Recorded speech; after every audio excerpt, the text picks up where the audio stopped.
नमस्ते, मैं हूँ शशि हरमुख और आप सबका इस चैनल पर स्वागत है। आज के इस वीडियो में हम सुषुम्ना नाड़ी के बारे में जानेंगे। ईड़ा क्या होता है, पिंगला क्या होता है और इसके साथ ही चित्रा नाड़ी, वज्रा नाड़ी, ब्रह्म नाड़ी या ब्रह्मरंध्र क्या होता है, इन सब नाड़ियों के बारे में हम जानेंगे। और हम दो प्रकार से जानेंगे। पहला हम मेडिकल पॉइंट ऑफ व्यू से देखेंगे, शरीर की बनावट में देखेंगे कि ये नाड़ियाँ कहाँ हैं, कहाँ इनका उद्गम स्थान है, कहाँ से ये निकल रही हैं, कहाँ को जा रही हैं और इन्हें जागृत कैसे किया जाता है या शुद्ध कैसे किया जाता है, या ध्यान की भाषा में कहें तो इन नाड़ियों में प्राण का प्रवाह, प्राण वायु का प्रवाह कैसे किया जाता है।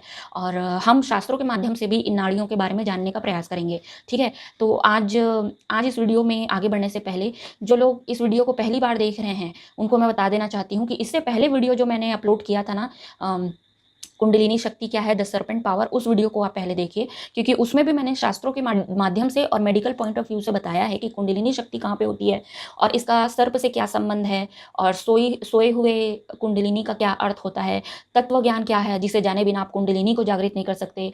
कुंडलिनी को जानने से कुंडलिनी को जानने के बाद ऐसे कौन कौन से भ्रम है जिससे आपको निपटना पड़ेगा, इन सब चीज़ों के बारे में डिटेल में मैंने उस वीडियो में बताया है। साथ में ये भी बताया है कि किन किन अलग अलग माध्यम से कुंडलिनी जागृत हो सकती है। ठीक है, और वगैरह वगैरह चीज़ें आप उस वीडियो में देखिए। वो वीडियो बहुत ही ज़्यादा इन्फॉर्मेटिव है, तो आपको वो वीडियो देखने के बाद ये वीडियो देखना चाहिए, मेरा ऐसा सुझाव है। ठीक है, तो आज का ये वीडियो शुरू करते हैं। सेम उद्देश्य है हमारा, ताकि आप नाड़ियों के बारे में अच्छे से समझें, ताकि आप भ्रम और माया जाल से दूर रहें, क्योंकि ध्यान के क्षेत्र में बहुत भयानक कारोबार है, बहुत बड़ा बिजनेस है भ्रम का। ठीक है, तो आज का ये वीडियो हम स्टार्ट करते हैं। और पिछले वीडियो में जो हमने कुंडलिनी के बारे में जाना था उसका थोड़ा सा जल्दी जल्दी एक रिवीजन कर लेते हैं। तो ये वाला वीडियो हमने देखा था लास्ट टाइम में। इसमें हमने देखा था, जिस बुक से हमने रेफरेंस देखा था उस बुक का नाम था शिव संहिता। ये वाला वीडियो देखिए, सॉरी ये वाला इमेज देखिए। इसमें पहला जो इमेज है ये मनुष्य के नर कंकाल का, जो एरिया जो मैंने स्केलेटन में ऐसे सर्कल किया हुआ है, ये बोन स्ट्रक्चर को ध्यान दीजिए।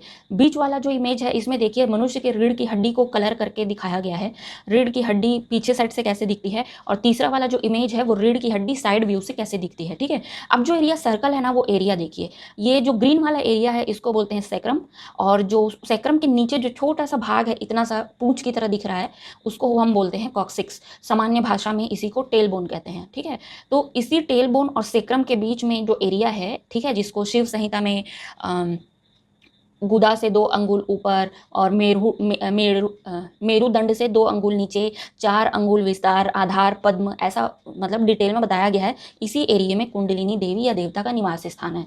ठीक है, नेक्स्ट में हम देखते हैं ये जो बोन स्ट्रक्चर है, देखिए ये बोन स्ट्रक्चर सर्प की आकृति की तरह दिख रहा है या नहीं दिख रहा है ना। और जो मुख है सर्प का, वो मुख, उस मुख को इमेजिन कीजिए बोन स्ट्रक्चर में। जो कॉक्सिक्स है, जो टेल बोन है, वो इस सर्प के मुख में आ रहा है या नहीं आ रहा है ना। ठीक है, नेक्स्ट इमेज में और अच्छे से देख लीजिए। ये जो सर्प की पूंछ है इसकी आकृति भी वैसे ही होती है जैसे कॉक्सिक्स की आकृति होती है। 3 या 3.5 हड्डियों का, छोटी छोटी हड्डियों का पट्टियों की तरह ऐसा स्ट्रक्चर होता है। तो कुंडलिनी शक्ति की तुलना सर्प से 2 कारणों से की गई है। मैंने बताया आपको, पहला तो क्योंकि ये ऐसा दिखता है सर्प के जैसा, इसका पूंछ भी वैसा दिख रहा है, इसका मुख भी वैसा दिख रहा है, और इसका जो बनावट है ना, इसे कर्व लेके जो आपके स्केलेटन से जो सॉरी आपके स्कल से जो शुरू होता है मेरुदंड, रीढ़ की हड्डी, वो ऐसे स्ट्रक्चर ऐसा है सर्प के जैसा, और जो टेल है उसकी टेल तो वैसी दिख ही रही है। तो पहला इसलिए कि क्योंकि वो दिखता है सर्प की तरह। दूसरा, प्रवृत्ति उसकी सर्पीली होती है। मनुष्य की जो चेतना है ना, वो जहरीली प्रवृत्ति की होती है। ठीक है, क्योंकि जब वो अपने शरीर के निचले तल पर स्थित होती है, इसको ऐसे बोल सकते हैं, कुंडलिनी शक्ति आपके मूलाधार चक्र में सोई हुई है। इसका मतलब ये है कि आप अपने जननांगों के द्वारा जीवन जी रहे हैं। आपके लिए सिर्फ खाना, सोना, खाना पीना, मूत्र त्याग करना, मल त्याग करना, सोना और सेक्सुअल रिलेशन बनाना, सिर्फ इन्हीं चीज़ों के बीच आपका पूरा जीवन घूमते रहता है। इन्हीं चीज़ों के इर्द गिर्द ही आपका पूरा जीवन निकल जाता है। तो इस प्रकार के जीवन को सबसे निचले स्तर का जीवन कहा जाता है। और ऐसा जीवन अगर आप जी रहे हो तो आप अपने लिए भी नुकसानदायक हो, समाज के लिए भी हो और संसार के लिए भी नुकसानदायक हो। तो आपकी प्रवृत्ति जहरीली हो गई। जब आप अपनी चेतना को ऊंचा उठाते हैं, इन कारणों से ऊपर उठते हैं, और आपकी चेतना जब सहस्रार में आती है, तो सर्प जो है वो सारे चक्रों को भेदता हुआ ऊपर की ओर बढ़ता है। तो उसे कहते हैं चेतना का ऊंचा होना, चेतना को क्या बोलते हैं उसको, उच्च स्थिति में आना। जब चेतना आपकी उच्च स्थिति में आती है, तब हम कहेंगे कि कुंडलिनी आपकी जागृत हो गई है। ठीक है, आप ऐसे छोटे छोटे कारणों से जीवन को नहीं जी रहे हो, आपने बोध को अपनाया, आपने ज्ञान प्राप्त किया। ठीक है, तो वो लगभग लगभग आपके लिए एक नए जन्म के जैसा हो जाता है, क्योंकि आपने अपनी पुरानी आदतों को छोड़ दिया, अपनी विचारधारा, अवधारणा या जो भी बंधन है उनको आपने तोड़ दिया। और लगभग लगभग नया जीवन आपका पूरा, लगभग क्या बोलूँ, पूरा नया जीवन आपको मिल जाता है। तो एक प्रकार से ये सांप के केंचुली उतारने जैसा ही घटना है। सर्प अपनी केंचुली उतारता है और नया स्किन धारण कर लेता है, बिल्कुल वैसा ही घटना यहाँ पे भी होता है। तो 2 कारणों से इसकी तुलना सर्प से की जाती है। ठीक है, नेक्स्ट अब हम आज के वीडियो में आते हैं। आज के वीडियो को हम यहाँ से शुरू करते हैं। देखिए, ये मनुष्य का सेंट्रल नर्वस सिस्टम है, मतलब नर्वस सिस्टम है जो 2 भागों में बटा होता है। देखिए, सेंट्रल नर्वस सिस्टम और पेरिफेरल नर्वस सिस्टम। तो एक तो हो गया ब्रेन, जो आप सबसे ऊपर में देख रहे हो, और ब्रेन से नीचे जो आ रही है एक पीले रंग की पाइप जैसी चीज़ जो आ रही है, ये हो गया आपका स्पाइनल कॉर्ड। स्पाइनल कॉर्ड को बचाने के लिए जिन हड्डियों का ढांचा इसको घेरे रहता है उसको हम स्पाइनल कॉलम कहते हैं, उसी को हम रीढ़ की हड्डी कहते हैं, उसी को हम मेरुदंड बोलते हैं। ठीक है, उसके बाद जो नर्व्स जो लिखा हुआ है वो क्या है, उस स्पाइनल कॉर्ड से जो इन्फॉर्मेशन है पूरे शरीर में नर्व्स के माध्यम से ट्रैवल करती है अलग अलग जगह में जाके, वो पेरिफेरल नर्वस सिस्टम के अंतर्गत आता है। तो मुख्य सेंट्रल नर्वस सिस्टम कौन सा हुआ, ब्रेन हुआ, स्पाइनल कॉर्ड हुआ, और जो सेकेंडरी जो है या पेरिफेरल, जो सेकेंडरी नर्वस सिस्टम है वो पेरिफेरल नर्वस सिस्टम है। ठीक है, अब इसके बाद आप ये वाला वीडियो देखिए। ये जो मेरुदंड है ना, आपको हलचल करने के लिए, मूवमेंट करने के लिए, ये जैसे कि आप इमेज में देख रहे हो, वीडियो में देख रहे हो, इसके लिए काम आता है। इसीलिए मेरुदंड एकदम सीधे ना होके कर्व में रहता है। ये मेरुदंड छोटे छोटे अलग अलग बोन से मिलकर बना होता है, जिसको जो बोन की जो गिनती है वो 33 होती है। ठीक है, अब वो कौन से एरिया के कितने बोन होते हैं ये सब अलग अलग डिवाइड करके बताया जा रहा है। इसको भी आप देख लीजिए और देखने के साथ याद भी कर लीजिए। सर्विकल C1 से C7 ये बोन है, थॉरेटिक। ठीक है, ये देखिए पूरा बोन स्ट्रक्चर आपके ऑर्गन्स को सेफ रखने के लिए ऐसा क्रिएट किया गया है। अब ये वाला जो है सेक्रम और कॉक्सिक्स, जिसको अभी हमने देखा, और यहीं पे कुंडलिनी देवी का निवास स्थान है। ठीक है, अब ये जो स्पाइनल कैनाल है ना, यहीं से आपका स्पाइनल कॉर्ड अंदर छुपा हुआ होता है एकदम सेफ करके। इसको भी आप देख लीजिए। ये जो येलो वाला जो पाइप की स्थिति, एक्चुअली में ये पिंक होता है। मनुष्य के शरीर में देखोगे तो ये हल्के पिंक कलर का होता है ये। अब ये जो है ना मतलब ये स्पाइनल कॉर्ड ब्रेन के साथ में ना इन्फॉर्मेशन शेयर करता है, और ये जो निकल रहा है, ये जो नर्व रूट निकल रहे हैं अलग अलग, ये पेरिफेरल नर्वस सिस्टम है, जो अभी हमने थोड़ी देर पहले इमेज में देखा। ठीक है, अब हम नेक्स्ट चलते हैं, आगे बढ़ते हैं इसमें। अभी हमने वीडियो में देखा कि 33 अलग अलग बोन मिलके मेरुदंड बनाते हैं। वो 33 में कौन कौन से हैं, वो आप यहाँ पे पढ़ लीजिए। लास्ट वाला जो ग्रीन वाला है सेक्रल, और उसके नीचे कॉक्सिजल के जो बोन स्ट्रक्चर है, यहाँ पे कुंडलिनी देवी का वास होता है, और यहीं से सुषुम्ना नाड़ी निकलती है। तो स्पाइनल कॉर्ड ही हमारी सुषुम्ना नाड़ी है। ठीक है, मेन कम्युनिकेशन चैनल जो ब्रेन से हो रहा है वही सुषुम्ना नाड़ी है। अब हम इसको आगे देखते हैं। जब हम इस बोन स्ट्रक्चर को हटाते हैं और सिर्फ नर्वस सिस्टम को देखते हैं तो वो कुछ इस प्रकार से दिखता है। ठीक है, इसमें जो सेंट्रल नर्वस सिस्टम है वो क्या है, आप देख रहे हैं, जो ब्रेन से जुड़ा हुआ है एक लाइन, और जो चारों तरफ फैला हुआ है वो पेरिफेरल नर्वस सिस्टम है। इन दोनों को जब हम मिला देंगे तो ये कुछ इस प्रकार से दिखता है। नेक्स्ट में हम देखेंगे बोन स्ट्रक्चर अलग है और पेरिफेरल नर्वस सिस्टम जो सेंट्रल नर्वस सिस्टम से अलग अलग निकल रहे हैं वो अलग है। तो बोन 33 होते हैं और जो नर्वस सिस्टम अलग अलग निकल रहे हैं उनकी संख्या 31 होती है।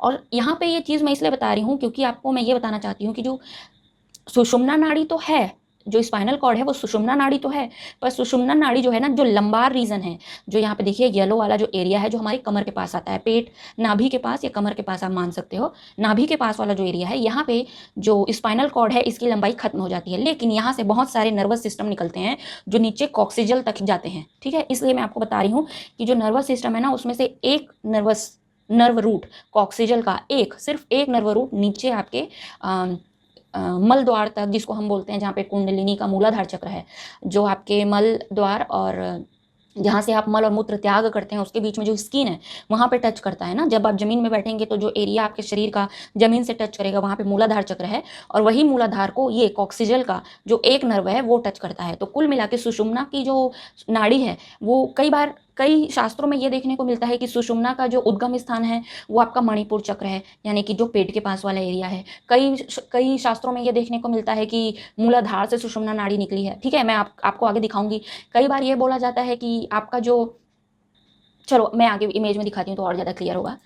ये देखिए, ये जो स्पाइनल कॉर्ड है इसकी लंबाई जो है 40 से 45 सेंटीमीटर के अंदर आती है। स्त्री और पुरुष का अलग अलग लंबाई रहता है, तो उस हिसाब से यहाँ पे 40 से 45 सेंटीमीटर के बीच में आता है, जो जनरली L1 और L2 के बीच में खत्म हो जाता है। तो L1 और L2 के बाद में एक पतली सी जो धागे जैसी दिख रही आकृति, जिसको हम फिल्म टर्मिनाले बोलते हैं, टर्मिनाले जिसका मतलब होता है टर्मिनल धागा, है ना। वो जो एक आकृति जो आप देख रहे हैं, ये कॉक्सिजल का नर्व नहीं है, ये स्पाइनल कॉर्ड को चारों ओर से घेरने वाला एक पतला सा झिल्ली होता है, ड्यूरामेटर। वो ड्यूरामेटर का धागा है ये, ठीक है।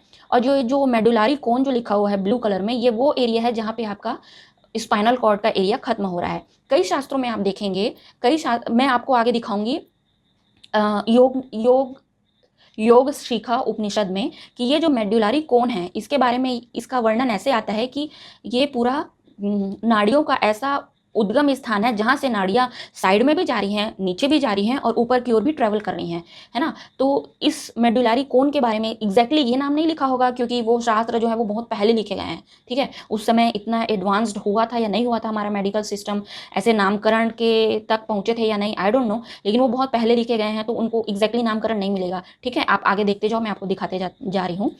और देखिए, तो ये जो एक इस इमेज में देखिए, जो एक धागा पतला सा है ना निकला हुआ है नीचे, मेडुलारी कोन के नीचे फिल्म टर्मिनाले जो लिखा हुआ है, वो स्पाइनल कॉर्ड नहीं है, वो नर्व भी नहीं है, वो क्या है, स्पाइनल कॉर्ड को चारों ओर से एक पतली सी झिल्ली घेरे रहती है प्रोटेक्शन के लिए, ड्यूरा मैटर बोलते हैं उसको, ड्यूरा मैटर बोलते हैं, हाँ। तो वो वाली झिल्ली है। और जो नंबरिंग मैंने की है 1 2 3 4, ये नर्व रूट्स हैं, ठीक है। ये नर्व रूट्स है, ये नर्व रूट्स निकल रहे हैं कहाँ से, स्पाइनल कॉर्ड से, लेकिन ये गुच्छे की तरह निकलते हैं, गुच्छे की तरह निकलते हैं, इस कारण से ये घोड़े की पूंछ की तरह दिखते हैं। लिटरली मेडिकल में भी इसको घोड़े की पूंछ की तरह ही ऐसा बात किया जाता है ना। इसको क्वाडा इक्विना कहते हैं, जो घोड़े की पूंछ जैसी आकृति, ऐसा डिस्क्रिप्शन में भी मेडिकल की बुक में भी आपको हॉर्स टेल करके लिखा हुआ मिलेगा, ठीक है। तो तो मैं आपको इन सारे इमेजेस से ये बताना चाहती हूँ कि जब आप किसी को सुनते हैं ना कि सुषुम्ना नाड़ी आपकी मूलाधार चक्र से निकल रही है, ठीक है, वो भी ठीक है। कोई जब बोलता है या कोई शास्त्र में आप पढ़ते हो कि सुषुम्ना नाड़ी आपके मणिपुर चक्र से निकल रही है, तो भी ठीक है, ठीक है। क्यों बोला जाता है, क्योंकि वो स्पाइनल कॉर्ड जो है पूरा L1 L2 के पास लंबार रीजन में, जो कि आपके नाभि के पास आता है, जहाँ पे मणिपुर चक्र है, वहाँ से निकल रहा है, इसलिए बोला जाता है। किसी शास्त्र में आप ये देखोगे कि ये जो मणिपुर चक्र है ना, इसको एक सर्कल की तरह दिखाया गया है कि ये भवसागर है, ठीक है। तो उसका भी रीजन आपको समझ में आ रहा है, उसको भवसागर क्यों कहा जा रहा है, क्योंकि वहां पे स्पाइनल कॉर्ड खत्म हो रहा है और स्पाइनल कॉर्ड से चारों दिशाओं में नर्व रूट्स निकल रहे हैं, नीचे भी, ऊपर भी, साइड भी, ठीक है, इसलिए भी कहा जाता है। और एक और चीज़ है जो मैं भूल रही हूँ, हाँ, किसी शास्त्रों में 7 चक्र ना बोल के सिर्फ 5 चक्रों को मुख्य माना जाता है और मूलाधार और सैक्रल चक्र को छोड़ दिया जाता है, मणिपुर चक्र से ऊपर के चक्रों को गिना जाता है। तो किसी शास्त्र में आपको 7 ना लेके 5 चक्रों का वर्णन मिलेगा। और नीचे के 2 चक्रों को क्यों छोड़ दिया गया है, ये भी आप देख लो, क्योंकि आपकी सुषुम्ना नाड़ी वहाँ पे नहीं जा रही है ना। स्पाइनल कॉर्ड वहाँ पे टच नहीं कर रहा है, टच करता है, लेकिन कैसे करता है, एक कॉक्सिजल का नर्व रूट आपके मूलाधार चक्र को छूता है, लेकिन स्पाइनल कॉर्ड नहीं छू रहा है, मतलब कि पेरिफेरल नर्वस सिस्टम छूता है, सेंट्रल नर्वस सिस्टम नहीं छूता मूलाधार चक्र को, ठीक है। अब मैं आपको आगे इमेजेस के माध्यम से और बताती हूँ। ये देखिए, इस इमेज में देखिए, सबसे नीचे देखिए कॉक्सिक्स, कॉक्सिस जो है ना, इसमें सब चीज़ को देखिए, कोनस मेड्यूलारिस जो लिखा हुआ है, इस इमेज में देखिए कहाँ पे लिखा हुआ है, कोनस मेड्यूलारिस। ये वो एरिया है जहाँ पे आपका स्पाइनल कॉर्ड खत्म हो रहा है, L1 L2 का रीजन। ये बच्चों में और वयस्क पुरुष और महिला में देख देख के होता है, L1 और L2 के आसपास जो स्पाइनल कॉर्ड है ये एंड होता है। कोनस मेड्यूलारिस कहाँ पे, L1 L2 के पास आपका स्पाइनल कॉर्ड खत्म हो रहा है। उसी के नीचे क्वाडा इक्वाना, जहाँ पे घोड़े की पूंछ जैसा बहुत सारा नर्व रूट इकट्ठा हो जाता है। अब यहीं से नर्व रूट निकल के एक लास्ट कॉक्सिक्स, सबसे नीचे पीले रंग का जो दिख रहा है ना कॉक्सिक्स, वहाँ से निकल के एक नर्व रूट जाता है जो आपके मूलाधार चक्र को छूता है। तो आप आज के बाद कंफ्यूज मत होना और किसी प्रकार के बहस में मत पड़ना कि सुषुम्ना नाड़ी कॉक्सिक्स से निकल रही है या मणिपुर चक्र से निकल रही है। इस बारे में भी बहस में मत पड़ना कि मणिपुर चक्र को मेन क्यों माना जा रहा है, भवसागर क्यों माना जा रहा है। देखिए, मैंने पिछले वीडियो में, कुंडलिनी वाले वीडियो में, मैंने विज्ञान भैरव तंत्र जो बुक है उसका भी रेफरेंस दिया था। विज्ञान भैरव तंत्र में 112 ध्यान की विधियां हैं, उनमें से किसी एक विधि में ये है कि मणिपुर जो चक्र है ना, मणिपुर का नाम उसमें उपयोग नहीं किया गया है, लेकिन नाभि के पास वाले को आपको ब्रह्म ज्ञान का द्वार बताया गया है, ठीक है। वो भी क्यों बताया गया है, इसी के कारण बताया गया है। यहीं पे मुख्य क्या है, आपकी नाड़ियों का उद्गम स्थान है, यहीं से निकल रही हैं, ऐसा मानकर इसको बताया गया है, ठीक है। तो आप इन सब चीज़ों में कंफ्यूज मत होना, बात एक ही चीज़ की हो रही है, किसकी, स्पाइनल कॉर्ड की, ठीक है। नेक्स्ट, ये चीज़ें इतनी बोरिंग है ना, इसको पढ़ने में मैंने कितने घंटे दिए हैं, कितने ज़्यादा महीने भी हो गए हैं मेरे को पढ़ते पढ़ते थोड़ा थोड़ा करके। ये चीज़ें इतनी बोरिंग है, लेकिन अगर आप इनको जान जाएंगे ना तो आपको ध्यान में बहुत ज़्यादा आसानी होगी। ध्यान में, क्योंकि जब हम ध्यान लगाते हैं तो हमको इमेजिनेशन का सहारा लेना पड़ता है। अपनी नाड़ियों को देखने के लिए, अपने चक्रों को देखने के लिए, आंख बंद करके उनको इमेजिन करने के लिए हमको बहुत ज़्यादा कल्पना शक्ति का प्रयोग करना पड़ता है। तो आप ये देखेंगे तो कल्पना करने में आपको ईजी पड़ेगा। कल्पना शक्ति का प्रयोग करना है कल्पना से परे जाने के लिए, ठीक है। नेक्स्ट इमेज में हम ये देखते हैं, देखिए जो हमने वीडियो में देखा ना कि स्पाइनल कॉलम जो है उससे स्पाइनल कॉर्ड कैसे बाहर आ रहा है। अब हम इस स्पाइनल कॉर्ड मतलब कि सुषुम्ना नाड़ी के बारे में जानेंगे। तो सुषुम्ना नाड़ी इस प्रकार से दिख रही है और इसमें दो हड्डियों के बारे में दिखाया गया है, जो जो 33 छोटी छोटी हड्डियां मिलकर जो स्पाइनल कॉलम बनाती हैं, इसमें दो हड्डियों का इमेज दिखाया गया है। और ये देखिए जो सबसे ऊपर में जो स्पाइनल कॉर्ड निकल रहा है, जो सबसे ऊपर में एच जैसा शेप है, या जिसको हाँ एच जैसा जो शेप है पिंक कलर का, इसको स्पाइनल कॉर्ड कहते हैं, ठीक है। अब इसी में आप देखिए नीचे स्पाइनल कॉर्ड के बाहर में जो एक परत है उसको पिया मैटर कह रहे हैं। उससे नीचे जो ब्लू कलर का जो लेयर है उसको एरेक्नोइड मैटर बोल रहे हैं। उसके नीचे भी एक और लेयर है उसको ड्यूरा मैटर बोल रहे हैं। मतलब कि ये अलग अलग लेयर से ये जो स्पाइनल कॉर्ड है ये ढका हुआ रहता है, ठीक है। ब्लड वेसल्स भी इसी में रहते हैं, न्यूट्रिशंस के लिए भी जो अलग अलग वेसल अलग अलग काम करते हैं, ठीक है। आगे हम बढ़ते हैं। इसका बैक व्यू और टॉप व्यू दोनों आप देखिए और अच्छे से मैं इसको दिखा रही हूँ ताकि आप स्पाइनल कॉर्ड को अच्छे से समझ लीजिए। जो एच जैसी जो आकृति है ये स्पाइनल कॉर्ड है, एक बैक व्यू है और एक टॉप का व्यू है, ठीक है। नेक्स्ट हम आते हैं अब इसमें स्पाइनल कॉर्ड का जो एक छोटा सा हिस्सा अगर हम काटे तो वो अंदरूनी तरीके से ये ऐसा दिखता है, ठीक है। इसमें बटरफ्लाई या एच जैसा जो शेप है ये ऐसा दिखता है। इसको हम और डिटेल में देखें तो ये जो बीच वाला ऑरेंज वाला पार्ट है इसको ग्रे मैटर कहा जाता है, और ये बाहर जो ब्लू वाला पार्ट है वो व्हाइट मैटर कहा जाता है। ग्रे मैटर और व्हाइट मैटर के बीच में जो आकृति है एच, इसमें पोस्टीरियर हॉर्न और एंटीरियर हॉर्न, दो प्रकार के हॉर्न आपको दिख रहे होंगे, रेड वाला एंटीरियर और ब्लू वाला पोस्टीरियर। इसके अलावा एक तीसरा हॉर्न भी होता है, ये है लेटरल हॉर्न, ठीक है। अब ये लेटरल हॉर्न जो है ना ये पूरे स्पाइनल कॉर्ड में नहीं होता, ये बीच में कहीं पे होता है। पूरे स्पाइनल कॉर्ड में आपको पोस्टीरियर और एंटीरियर तो मिलेंगे, लेकिन लेटरल वाला जो है ना ये बीच बीच में कहीं पे मिलेगा। और यही जो लेटरल हॉर्न है यही ईड़ा और पिंगला नाड़ी है।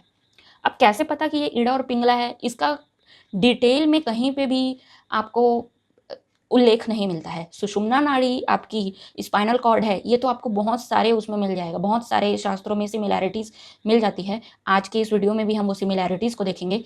लेकिन लेटरल हॉर्न जो है ये ईड़ा और पिंगला नाड़ी है, इसका प्रूफ नहीं मिलता। लेकिन मुझे लगता है कि जिस प्रकार से ईड़ा और पिंगला को डिस्क्राइब किया जाता है, जो बोला जाता है उसके बारे में, उसका कार्य और ये लेटरल हॉर्न का कार्य मैच करता है, इसलिए मुझे लगता है कि यही ईड़ा और पिंगला नाड़ी है, ठीक है। आगे हम देखते हैं। ये जो लेटरल हॉर्न, जैसे कि मैंने बताया आपको, पोस्टीरियर और एंटीरियर हॉर्न पूरा आपका सर्विकल से लेके नीचे पूरा कॉक्सिजियल तक मिलेगा। लेकिन जो लेटरल हॉर्न है ये आपको कहाँ से कहाँ मिल रहा है, C8 से लेके S4 के बीच में। इसी के बीच में पैरासिम्पथेटिक और सिंपथेटिक नर्व फाइबर्स बिलोंग करते हैं, इसी के बीच में रहते हैं। और कहाँ से कहाँ रहते हैं, C8 से रहते हैं L2 तक सिंपथेटिक, और पैरासिम्पथेटिक जो है S2 और S4 के बीच में मिलते हैं। इसमें पैरासिम्पथेटिक के कुछ नर्व फाइबर्स जो है ना वो सर्विकल रीजन में भी रहते हैं, आगे की इमेजेस में हम देखेंगे। अब देखिए ये जो सुषुम्ना नाड़ी है इसमें जो अलग अलग जो नामकरण है इसको मैं डिटेल में नहीं बताऊंगी आपको, लेकिन ये वाला इमेज मैं यहाँ पे इसलिए दिखा रही हूँ क्योंकि इसमें इतने सारे फंक्शन हैं, इस सुषुम्ना नाड़ी के इतने सारे ब्रांचेस हैं जो पूरी तरीके से आपके शरीर को कंट्रोल करते हैं पूरा, या आप कंप्यूटर की भाषा में इसी को CPU कह सकते हो, ठीक है। ब्रेन को अगर CPU कहते हैं तो फिर ये पावर हाउस है, ये केबल कनेक्शन है, आप मान के चल सकते हो। तो आपके शरीर में हर प्रकार की गतिविधि, चाहे आप उसे जाने या ना जाने, चाहे कॉन्शियस हो या सब कॉन्शियस हो, हर प्रकार की गतिविधि का जो जो संचार माध्यम है वो यही स्पाइनल कॉर्ड ही है, इसी के द्वारा कम्युनिकेशन पूरे शरीर में होता है। अब जो नामकरण है इसको आप अलग अलग गूगल में भी पढ़ सकते हो, टाइप कर सकते हो कि कैसे काम होता है, मैं यहाँ पे इसके डिटेल में नहीं जा रही हूँ। अब हम शास्त्रों से देखेंगे कि इन नाड़ियों के बारे में क्या बोल रहे हैं। ये जो बुक से हम रेफरेंस देखने वाले हैं ये है शिव संहिता चैप्टर 2, इसका श्लोक 5वां 6वां और 7वां। यह शरीर ब्रह्मांड संज्ञक है, जिस तरह संसार में सब देश और सुमेरु पर्वत हैं उसी तरह शरीर में मेरु हैं, उसके ऊपर सुधाकर अर्थात चंद्रमा 8 कला से स्थित है। सोई चंद्रमा, ये सोई यहाँ पे इसका अनुवाद नहीं होगा क्योंकि श्लोक में सो अपी है ना, यह चंद्रमा, अपी मतलब होता है भी, तो यह चंद्रमा ऐसा कुछ इसका ट्रांसलेशन होना चाहिए, यहाँ पे सोई नहीं आएगा। चंद्रमा रात्रि दिवस अधोमुख होके अमृत की वर्षा करते हैं और अमृत यह वह अमृत सूक्ष्म दो भाग हो जाता है, सो मंदाकिनी के जल के समान देह के रक्षार्थ ईड़ा जो वाम नाड़ी है उसके रंध्र से सकल शरीर को पोषण करता है। देखिए ये जो बुक है ना, इंटरनेट में आपको पीडीएफ फॉर्म में आसानी से मिल जाएगी। इसी का इंग्लिश ट्रांसलेशन वाला भी पीडीएफ बुक आप अगर ढूंढोगे तो आपको वो भी पीडीएफ में मिल जाएगा इंटरनेट में, ठीक है। यहाँ पे श्लोक नंबर 5वां, 6वां और 7वां में बोल रहा है कि ये जो शरीर है ये ब्रह्मांड की संज्ञा है। जैसे ब्रह्मांड में नदी, पर्वत, पहाड़, सप्त द्वीप होते हैं, उसी प्रकार से इस शरीर में भी हैं। मेरुदंड को ही पर्वत, मेरु पर्वत बोला जा रहा है, सुमेरु पर्वत बोला जा रहा है, ठीक है। और इसके ऊपर, मेरुदंड के ऊपर यानी कि मस्तिष्क में चंद्रमा है जो 8 कला से स्थित है, जिसकी गति अधोमुख होकर, मतलब जो नीचे की तरफ जिसका मुख है वो दिन रात अमृत की वर्षा कर रहा है, नेक्टार रेड है ना, नेक्टार बरसा रहा है। और यह आगे चल के दो भाग में बट जाता है। और जो ईड़ा जो वाम नाड़ी है, दो भाग में बढ़ जाता है, जिसमें से एक लेफ्ट की तरफ जो नाड़ी जा रही है, कहाँ से जा रही है, मस्तिष्क से। मस्तिष्क में जो चंद्रमा स्थित है जिसको हम चंद्र नाड़ी बोलते हैं, इसीलिए ये नीचे की ओर जा रही है लेफ्ट मार्ग से, जो कि ईड़ा नाड़ी है। देह के रक्षार्थ, देह की रक्षा करने के लिए, देह को पोषण देने के लिए ये नीचे की ओर जा रही है और अमृत की वर्षा कर रही है, ठीक है। उसके रंध्र से सकल शरीर को पोषण करता है। रंध्र मतलब होता है छिद्र, ठीक है। तो उससे पूरे शरीर को पोषण कर रहा है। तो और आगे बढ़ते हैं हम 8वां, 9वां और 10वां श्लोक। यही सुधा किरण संयुक्त ईड़ा नाड़ी की स्थिति वाम भाग में है और शुद्ध दूध के समान मेरु में चंद्रमा प्रसन्नता पूर्वक अपने मंडल से ईड़ा के रंध्र मार्ग से आ रहे देही का पोषण करते हैं। वही बात है। मेरुदंड के मूल में अर्थात नीचे 12 कला संयुक्त सूर्य स्थित है। अब देखिए सूर्य कहाँ स्थित है, मेरुदंड के नीचे में 12 कला के साथ दक्षिण पथ अर्थात राइट साइड में। पिंगला नाड़ी द्वारा प्रजापति स्वरूप की गति ऊपर, प्रजापति मतलब सूर्य को लॉर्ड ऑफ क्रिएचर कहा जाता है ना, प्राण फूकने वाला, प्राण देने वाला। तो सारे सूर्य के द्वारा, मतलब सूर्य को प्रजापति भी कहते हैं, एक समानार्थी शब्द है ये। तो उसकी गति ऊपर को है। देखिए इन श्लोकों में क्या बोल रहा है, चंद्रमा मस्तिष्क में है, यहाँ से आपका लेफ्ट साइड में ईड़ा नाड़ी आ रही है जिसको चंद्र नाड़ी भी कहते हैं, और इस तरफ के देह को पोषण देता है। सूर्य जो है आपके मेरुदंड के नीचे से आ रहा है, मतलब मूलाधार से आ रहा है, और ये राइट साइड के देह का पोषण करते हैं। इसको सूर्य नाड़ी भी कहते हैं, पिंगला को, ठीक है। नेक्स्ट है, सूर्य अमृत धातु को अपने किरण शक्ति से ग्रास करता है और वायुमंडल के साथ सब शरीर में भ्रमण करते हैं। सब देख रहे हो ना, सब न्यूट्रिशियन जो है पूरे शरीर में फैलाया जा रहा है। बहुत सारे कार्य होते हैं वेसल्स के द्वारा, न्यूरॉन्स के द्वारा, नर्व रूट्स के द्वारा। तो इन सब चीज़ों के बारे में बात हो रही है। खून का प्रवाह होता है, ठीक है। यह सूर्य की अपर निर्वाण मूर्ति है, अर्थात पिंगला नाड़ी दक्षिण भाग में स्थित है। सूर्य सृष्टि संहार करता लय योग से नाड़ी द्वारा प्रवाह करते हैं। सूर्य की अपन निर्वाण मूर्ति है, इसका मतलब होता है निर्वाण मूर्ति है, मतलब निर्वाण को देने वाली है, नामकरण किया गया है इसका। नेक्स्ट 15 श्लोक नंबर 13, 14 और 15। शरीर में बहुत नाड़ी हैं परंतु उनमें प्रधान नाड़ी 3.5 लक्ष है, उनमें से मुख्य यह 14 नाड़ी है। अब देखिए इन 14 नाड़ियों का नाम इसमें लिखा गया है ना, इसको आप पढ़ लो। हस्ती, जिह्वा, कुहू, सरस्वती, पूषा, शंखिनी, ठीक है, वारुणा, अलम्बुसा, ये सब नाड़ियों का उल्लेख आपको योग शिखा उपनिषद में भी मिलता है ना। तो यहाँ पे मुख्य मुख्य 3 नाड़ियाँ हैं जिसके बारे में यहाँ पे बता दिया गया है। अब श्लोक नंबर नेक्स्ट में आगे चलते हैं 16 और 17। ईड़ा, पिंगला, सुषुम्ना, इन 3 नाड़ियों में एक ही सुषुम्ना मुख्य है, मतलब कि सेंट्रल स्पाइनल कॉर्ड, इस कारण से कि परम पद की दाता है, योगी लोगों की हितकारी है। अन्य नाड़ी उसके आश्रय शरीर में रहती है। बाकी सारी नाड़ियां जो है सुषुम्ना से निकली हुई है, मतलब ये स्पाइनल कॉर्ड के बारे में ही बात हो रही है। यह तीनों नाड़ी अधोवेदना है, अर्थात नीचे को मुख कमल तंतु के सदृश है।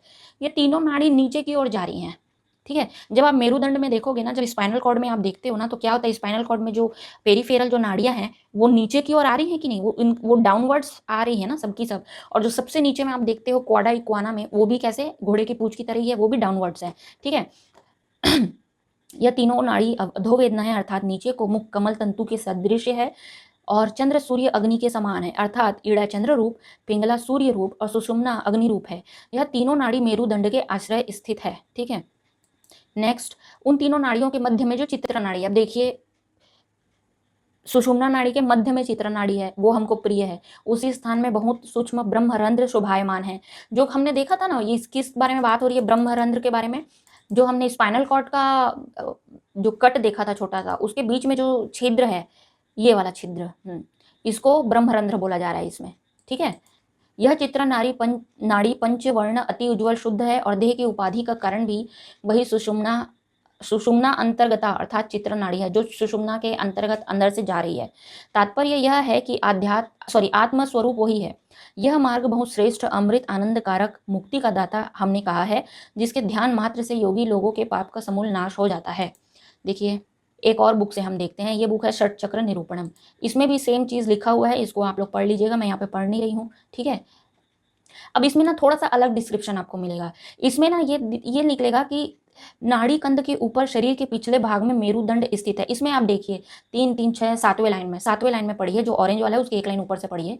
नाड़ी कंद के ऊपर शरीर के पिछले भाग में मेरुदंड स्थित है। अब देखिए मेरुदंड है ना, उसके नीचे नाड़ी कंद है, ये बोला जा रहा है। और नाड़ी कंद से निकल कर, अब देखिए इस बुक में क्या हो गया कि नीचे से निकलकर ईड़ा और पिंगला नाड़ियां ऊपर जा रही है। देख रहे हो आप, अलग अलग डिस्क्रिप्शन मिलेगा, पर आप लोगों को इसमें कंफ्यूज नहीं होना है और किसी से बहसबाजी नहीं करनी है, किसी को सही गलत नहीं बोलना है। कुल मिला के यहाँ पे बात स्पाइनल कॉर्ड की हो रही है, इतना मान के चलिए आप, ठीक है। अब इसमें ना ईड़ा, पिंगला और सुषुम्ना के अलावा भी और नाड़ियों का वर्णन है। ये देखो, ये तीनों नाड़ियां त्रिवेणी के रूप से ग्रंथि भाव को प्राप्त कर भूमध्य में अर्थात आज्ञा चक्र में मुक्त त्रिवेणी कहलाती है, तथा ध्वज मूल में अर्थात मूलाधार चक्र में युक्त त्रिवेणी कहलाती है।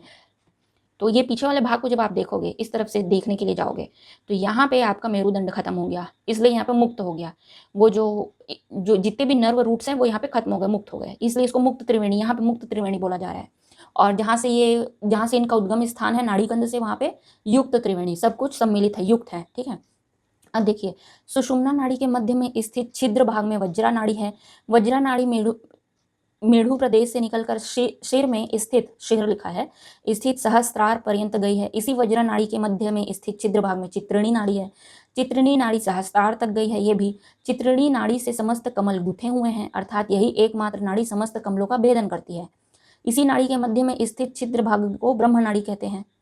यह छिद्र मूलाधार स्थित स्वयंभू लिंग के छिद्र से आरंभ होकर, अब देखिए, सहस्त्रार में स्थित ब्रह्म पर्यंत है, अतः यह छिद्र ब्रह्म नाड़ी कहलाता है। सुषुम्ना नाड़ी के मुख प्रदेश अर्थात कंध एवं सुषुम्ना के संधि स्थान ब्रह्म द्वार कहलाते हैं। सहस्त्रार में स्थित ब्रह्म से अमृत का धार यहीं तक प्रवाह होता रहता है। अमृत का धार प्रवाह हो रहा है, मतलब कम्युनिकेशन जो है आपस में चल रही है। अब देखिए, इस इमेज में मैंने जो सर्कल से बनाया है वो देखिए। पहले तो षट चक्र निरूपण में क्या बोला गया, सबसे आउटर लेयर में सुषुम्ना नाड़ी है, उसके अंदर में वज्रा नाड़ी है येलो कलर वाला, उसके अंदर में चित्रिणी नाड़ी है रेड कलर वाला, और सबसे बीच में ब्रह्म नाड़ी है छिद्र भाग में। ये षट चक्र निरूपण में बोला गया। और शिव संहिता में क्या बोला था, सबसे बाहर में सुषुम्ना नाड़ी है, उसके अंदर चित्रा नाड़ी है, उसके अंदर में ब्रह्मरंध्र है। अब देखिए, इसके अलग अलग नामकरण में मत जाइए, फिर मैं बोल रही हूँ ये बात सिर्फ स्पाइनल कॉर्ड के बारे में ही हो रही है और उसी के कार्य प्रणाली के बारे में हो रही है। अब मैं आपको एक और वीडियो दिखाती हूँ, ठीक है, ताकि हम इन अलग अलग नाड़ियों को समझ पाएं ये क्या है। अब ये वाला वीडियो देखिए। स्पाइनल कॉर्ड के चारों ओर कितने सारे लेयर रहते हैं, ये देखिए। ये हो गया स्पाइनल कॉर्ड, एच टाइप का या बटरफ्लाई जो टाइप का जो शेप है। ये हो गया पिया matter, arachnoid matter, dura mater. और ये बीच में जो ब्लू वाला है ये CSF, आई थिंक इसका नाम है सेरेब्रल स्पाइनल फ्लूइड, ऐसा ही बोलते हैं शायद। और द सेंट्रल कैनाल जो है ये ब्रह्मरंध्र की बात हो रही है। आपको लग रहा है ना, सिमिलैरिटीज पता चल रही है।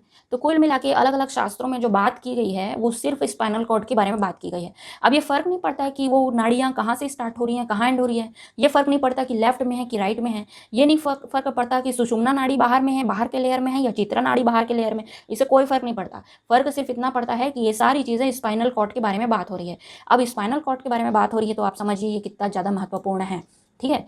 अब अगर आप शास्त्रों में और दूसरे शास्त्रों में देखोगे ना, जैसे कि मैं एक और बुक में देखी हठ योग प्रदीपिका, ठीक है, इसमें सुषुम्ना नाड़ी को बहुत सारे अन्य अन्य नामों से भी बोला गया है। कई कई उपनिषद में मध्य नाड़ी के नाम से सुषुम्ना को बोला जाता है, तो वो भी स्पाइनल कॉर्ड के बारे में ही बात हो रही है।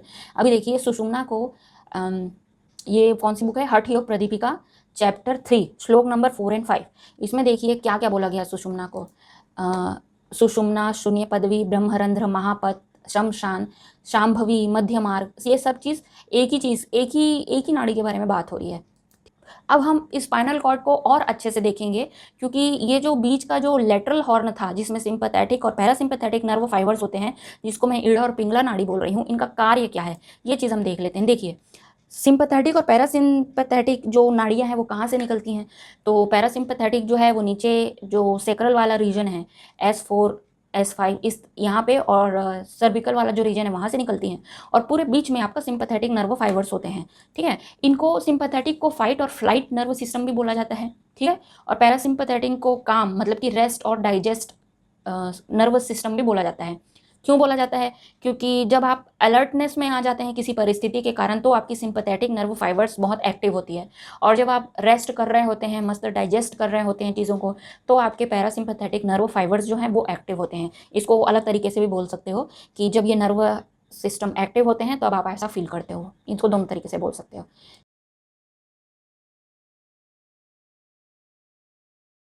देखिए, सिम्पैथेटिक नर्व फाइबर्स को आप भावनात्मक नर्व फाइबर्स भी बोल सकते हो, बोलचाल की भाषा में। और पैरासिम्पैथेटिक नर्व फाइबर्स है, इसको बुद्धि द्वारा लिए गए निर्णय या तार्किक निर्णय के रूप में भी आप देख सकते हो। सिम्पैथेटिक और पैरासिम्पैथेटिक पर्टिकुलरली इन दोनों, ऐसा नहीं है कि ये बुरा है और ये अच्छा है, नहीं, दोनों का अपना अपना उपयोग है। सिम्पैथेटिक में जो भावनात्मक क्रियाएं आपके शरीर में हो रही हैं, आपके मन में हो रही हैं, वो कुछ हद तक के लिए सही हैं। जैसे आँखों की पुतलियों का चौड़ा हो जाना, जो यहाँ पे देखिए सबसे पहला क्या लिखा है, डायलेट्स प्यूपिल। सिम्पैथेटिक क्या है? डायलेट्स प्यूपिल, मतलब आँखों की पुतलियों को चौड़ा कर देता है। तो आँखों की पुतलियों का चौड़ा होना सामान्य स्थिति में कब होता है? जब आप अंधेरे में कोई चीज़ देखने का प्रयास कर रहे हैं, तो पुतलियाँ अपने आप चौड़ी हो जाती हैं ताकि ज़्यादा लाइट आपकी आँखों में आ सके और आप चीज़ों को आसानी से देख पाएँ। कुछ समय बाद जब लाइट सामान्य हो जाती है, जिसे आप देखने का प्रयास कर रहे हैं, वो वातावरण सामान्य हो जाता है, तो पुतलियाँ अपने आप अपने ओरिजिनल शेप में आ जाती हैं। और जब आप आँखों की जाँच कराने जाते हैं, तो दवाई देकर पुतलियों को चौड़ा किया जाता है ताकि अच्छे से जाँच की जा सके। वो भी कुछ घंटों के बाद अपने नॉर्मल शेप में वापस आ जाती हैं। पुतलियों का साइज़ दवाइयों का असर खत्म होने के बाद अपने नॉर्मल शेप में आ जाती है। तो यहाँ तक तो ठीक है। लेकिन अगर आप बहुत ज़्यादा स्ट्रेस लेते हो, छोटी-छोटी बातों में आप दिन भर अवसाद से घिरे रहते हो, और आपको ये बात बहुत नॉर्मल लग रही होगी, लेकिन आप खुद सोचिए कि हर दिन ऐसे 10 कारण आपके पास रहते हैं जिससे आप चिढ़ते, कुढ़ते, कुढ़-कुढ़ करते रहते हो। दिमाग में हमेशा कोई पुरानी यादें हैं, जो फेलियर हैं या जो चीज़ है जो दुःख के रूप में दर्ज है आपके मस्तिष्क में, उसका रिप्ले बटन बार-बार चलते रहता है। कोई चीज़ जो आपको कचोट रहा है, उसे बार-बार आप रिप्ले करके बार-बार जीते रहते हो, या कोई मनपसंद जो चीज़ है, वो आपको नहीं मिली है, तो उसके उसकी भावनाओं में खोकर बार-बार रिप्ले करते हो, और बार-बार, ये भी अवसाद का एक कारण है क्योंकि वो चीज़ अभी आपके पास नहीं है और आप पाना चाहते हैं। तो बार-बार ये चीज़ें ना दिमाग में चलती रहती है, पूरे समय चलती रहती हैं। दिन में 60 से 70 हज़ार वाक्य आपका दिमाग बोलता है, भावनाएँ आती हैं, विचार आते हैं। उनमें से 50,000 हमेशा टेंशन के रहते हैं। एक सामान्य मनुष्य का जीवन है ये। तो अगर ऐसी स्थिति में आप लंबे समय तक रहेंगे, तो आपकी जो पुतली है वो हमेशा परमानेंटली डायलेट हो जाएगी, और इसमें बहुत सारी बीमारियाँ आ सकती है। ठीक है? तो ज़्यादा समय तक डायलेशन नहीं चाहिए। और क्यों, कब होती है डायलेट? मतलब नॉर्मल परिस्थिति तो मैंने आपको बता दी। एबनॉर्मल परिस्थिति क्या होती है? जब आप बहुत ज़्यादा एंग्री हो, जब आप फ़ियर में हो, एंग्ज़ायटी है, किसी प्रकार की दवाइयों का साइड इफ़ेक्ट हो गया है, अगर आप ड्रग यूज़ करते हो, तो इन सब कारणों की वजह से पुतलियाँ जो हैं अपने आप डायलेट हो जाती हैं। ठीक है? तो आपको एंगर से बचना है। देखिए, सिम्पैथेटिक क्या है? फ़ाइट और फ्लाइट, भावनात्मक, तो भावनाओं को कंट्रोल करना है आपको, है ना? कुछ लिमिट तक ठीक है, पर ज़्यादा नहीं। नेक्स्ट में देखिए, इनहिबिट सलाइवा प्रोडक्शन। आप जब टेंशन में होते हो ना, तो ये कहावत सुनिए, गला सूख जाना, मुँह सूखना, होंठ सूख जाना, या चेहरा सफ़ेद पड़ जाना, इस तरीके के मुहावरों का अर्थ ये होता है जब आप किसी शॉकिंग सिचुएशन में आ गए या किसी बहुत सारे टेंशन में आ गए। देखिए, टेंशन बहुत भयानक चीज़ है। मेडिकल की भाषा में, मतलब लंबे समय तक लगातार टेंशन में बने रहना, हाइपर टेंशन जिसको बोलते हैं, मेडिकल की भाषा में हाइपर टेंशन को साइलेंट किलर कहा जाता है, किलर। ठीक है? ये आपके शरीर के हर ऑर्गन को प्रभावित करता है। तो जब आप टेंशन में रहते हो ना, तो आपके मुँह में सलाइवा नहीं बनता है, और सलाइवा बनना ज़रूरी है। क्यों ज़रूरी है? ताकि आपके ये भोजन को थोड़ा-सा चिपचिपा बना सके, ताकि आपको गटकने में आसानी हो। ठीक है? आपको पाचन में सहायता करता है सलाइवा, और बैक्टीरिया से भी लड़ने में मदद करता है। आपके घावों को जल्दी ठीक होने में मदद करता है सलाइवा। तो सलाइवा का जो प्रोडक्शन है, ये बंद कर देता है। क्या? टेंशन। तनाव आपके सलाइवा को बनने से रोक देता है। ठीक है? डिहाइड्रेशन भी रोक देता है, और डिहाइड्रेशन तनाव में ही होता है। ठीक है? फटीग आता है। ठीक है? शरीर कमज़ोर फ़ील करता है, उत्साह नहीं रहता, बहुत सारी चीज़ें प्रॉब्लम क्रिएट करता है। क्या? हाइपरटेंशन। नेक्स्ट वाला क्या बोल रहे हैं यहाँ पे? Inhibit saliva production, dilates bronchia. Bronchia क्या होता है? जब आप सांस लेते हैं, तो ये जो नली है ना, ये नली से श्वास होते हुए आपके शरीर के फेफड़ों तक जाती है। तो ये जो नली है, इसी को ब्रोंकिया बोलते हैं। ठीक है? ये नली है एक, और एक आगे 2 नली और ऐसी होती है जो फेफड़ों के दोनों तरफ, लेफ्ट और राइट तरफ जाती है, ब्रोंकिया बोलते हैं। तो नॉर्मल कंडीशन देखिए, ये इमेज में देखिए नॉर्मल ब्रोंकिया कैसे होता है। ठीक है? खाने पीने की वस्तु की तरह दिख रहा है, रोल जैसा। और डैमेज्ड ब्रोंकिया कैसे होता है देखिए, इसमें वायु के भ्रमण करने का जो रास्ता है, ये थोड़ा-सा रुक जाता है, अवरुद्ध हो जाता है। तो जब आप बहुत ज़्यादा टेंशन में रहते हो, तो ये चीज़ें भी होती है। तो आपको हाइपरटेंशन से बचना है, ताकि आपको लंग की कोई बीमारी ना हो। ठीक है? सांस लेने में तकलीफ होती है ना, जब घबराहट में लोगों की सांसें उखड़ने लगती हैं, है ना? आपने सुना ही होगा, ये सब मुहावरा देख लीजिए, सब कनेक्टेड है। अब आगे हम और देखते हैं, सिंपैथेटिक में क्या होता है? Rate in rises the heart rate. अब आपको सबको पता ही है टेंशन में हार्ट रेट कैसे बढ़ जाता है, और हार्ट रेट अगर बढ़ता है तो कितनी सारी भयानक बीमारियां आती है। अब ये देख लो, stroke, heart failure, sexual dysfunction, kidney disease या failure, heart attack, vision loss. ये देखिए, आपको मैं बता देती हूँ कि हार्ट के पेशेंट में इंडिया जो है कौन से नंबर पे, चलो आप लोग गूगल करके बताना। डायबिटीज़ में आई थिंक डायबिटीज़ में भारत जो है वो दूसरे नंबर पे है ना। डायबिटीज़ भी आपके हाइपरटेंशन की वजह से होने वाली बीमारी है, जो आपके हार्ट को भी प्रभावित करती है, किडनी को भी प्रभावित करती है, और ये सारी एरिया, आंखों को भी प्रभावित करती है, पूरे सिस्टम को प्रभावित करती है डायबिटीज़। नर्वस सिस्टम के ऊपर भी अटैक करती है, ठीक है। अब देखिए पैरासिम्पैथेटिक में, अभी तक आपने सिंपैथेटिक में देखा, पैरासिम्पैथेटिक में जस्ट उल्टा है, rest and digest. Constrict pupils, पुतलियों को छोटा कर देता है, ठीक है। इंक्रीज सलाइवा प्रोडक्शन, ठीक है। ये क्या है, लॉजिकल या बुद्धिमत्ता से लिए गए निर्णय के कारण आपके शरीर में ऐसी चीज़ें होती हैं। अब कोई भी समस्या है, अगर आप अपने श्वास को अगर आप नॉर्मल बनाए रखते हो, काम डाउन रहते हो, तो आपको वो सारी प्रॉब्लम नहीं फेस करनी होगी जो सिंपैथेटिक नर्व फाइबर्स के कारण होती हैं, ठीक है। Increase saliva production, reduces the heart rate, constricts bronchia. देखिए ध्यान कैसे हेल्प करता है, ये बहुत इंपॉर्टेंट चीज़ है। जब आप ध्यान करते हैं ना, तो आपका शरीर इस सिस्टम को एडॉप्ट कर लेता है कि आपको सांसें बहुत आराम से लेनी है। आपके शरीर को इस बात की आदत हो जाती है कि आपको सांसें बड़ी आराम से पेट तक ले जानी है, फिर बाहर छोड़नी है, फिर ले जानी है, फिर बाहर छोड़नी है। बड़े आराम से आपको शांत होने की प्रैक्टिस हो जाती है आपके शरीर को, ज़्यादा हलचल नहीं होती, ज़्यादा मन में लहर नहीं उठती है, भावनात्मक कंट्रोल होता है। तो बुरी से बुरी परिस्थिति में भी क्या होता है ना कि आप एकदम शांत बने रहते हैं। और भगवत गीता की भाषा में ना इसी को समता में बने रहना, निष्कामता में बने रहना कहते हैं। सुख में ज़्यादा सुखी ना होना, दुख में ज़्यादा दुखी ना होना, विचलित ना होना, हमेशा मन की स्थिति का हमेशा एक समान स्थिति में रहना, जिसको बोलते हैं भगवत गीता में ही है एक शब्द स्थित प्रज्ञ, प्रज्ञा का स्थित हो जाना, ठीक है। तो ये सारी चीज़ें जो है ना आपस में कनेक्टेड हैं, आपके पूरे शरीर के विज्ञान से रिलेटेड हैं। आपको कुल मिला के हाइपरटेंशन से दूर रहना है, और हाइपरटेंशन से दूर रहने के लिए आपको ज्ञान अर्जित करना होगा। आपको जो भी चीज़ें परेशान करती हैं ना लाइफ में, आपको उन सबकी सत्यता से आपको उनकी सत्यता से अवगत होना होगा, आपको उनकी जानकारी लेनी होगी, उनके रूट में जाना होगा, उनको जड़ से उखाड़ना होगा, भावनात्मक केंद्रों को सुधारना होगा, भावनात्मक उथल पुथल से मुक्ति पानी होगी, और इसी को हम क्या बोलते हैं, ज्ञान मार्ग में अपने बंधनों को छोड़ना होगा, काटना होगा, ठीक है। तो नेक्स्ट हम आगे चलते हैं। ये देखिए सिंपैथेटिक में क्या है, inhibits the activity of the digestive organ, digestive organ की जो एक्टिविटी है उसको रोक देता है। जब आप हाइपरटेंशन में रहते हो तो आपको कब्ज हो जाती है, किसी किसी को लूज मोशन हो जाता है। अक्सर जब परीक्षा के पहले कई विद्यार्थी ऐसे होते हैं जिनका पेट खराब हो जाता है ना, या आप बहुत ही ज़्यादा वीरता का कोई कार्य करने वाले हो, साहस की ज़रूरत हो, या आप अपने घबराहट को फेस करने वाले हो, तो अक्सर पेट खराब हो जाता है। लूज मोशन या कब्ज होने की प्रॉब्लम अक्सर होती है, ये पेट से रिलेटेड है। क्या होता है कि हाइपरटेंशन जो है या घबराहट जो है, ये डाइजेस्टिव सिस्टम को रोक देता है, ठीक है। Inhibits the activity of the pancreas. अब पैनक्रियाज कितना ज़्यादा इंपॉर्टेंट है ना, आप इसमें से देखिए ये वाला इमेज देखिए, लिवर, गॉल ब्लैडर, और इसके नीचे में जो तीसरा वाला है ये पैनक्रियाज है, जो येलो वाला जो स्ट्रक्चर है ये पैनक्रियाज है। तो पैनक्रियाज का एक्टिविटी रोक देता है। तो पैनक्रियाज क्या करता है ये भी देख लीजिए। पैनक्रियाज जो है दो टाइप का काम करता है, ठीक है। पहला तो ये कि इंसुलिन प्रोड्यूस कर रहा है, पैनक्रियाज इंसुलिन प्रोड्यूस कर रहा है, ठीक है। और ये चार चीज़ें हैं, ये भी आप पढ़ लीजिए। और नेक्स्ट फोटो में मैं आपको दिखा रही हूँ कि ये एंजाइम्स वगैरह भी डाइजेस्ट करने के लिए, फूड को डाइजेस्ट करने के लिए ये एंजाइम्स भी प्रोड्यूस करता है, ठीक है। तो कहने का मतलब ये है कि अगर पैनक्रियाज का फंक्शन खराब हुआ, जो कि हाइपरटेंशन से होता है, तो क्या होगा, डायबिटीज़, ठीक है। यहाँ पे देखिए इंसुलिन प्रोड्यूस करता है पैनक्रियाज। अगर इंसुलिन प्रोड्यूस ही ना करे तो आपको टाइप 1 डायबिटीज़ हो जाएगी। और अगर इंसुलिन प्रोड्यूस कर रहा है पैनक्रियाज लेकिन कम मात्रा में कर रहा है, और जो इंसुलिन प्रोड्यूस हो रहा है वो पूरे शरीर में खपत नहीं हो रही है, या शरीर उसका उपयोग नहीं कर पा रहा है, तो उसको बोलेंगे टाइप 2 डायबिटीज़। और जैसा कि मैंने बताया कि भारत डायबिटीज़ में दुनिया में 2nd नंबर पर है। हाइपरटेंशन वाले लोग यहाँ पे बहुत ज़्यादा हैं, ठीक है। नेक्स्ट इसमें क्या लिखा हुआ है, इग्नोर, बाहर की आवाज़ों को प्लीज़ इग्नोर कीजिए। पीछे मेढकों की आवाज़ें आ रही हैं, इस तरफ डॉग्स की आवाज़ें आ रही है।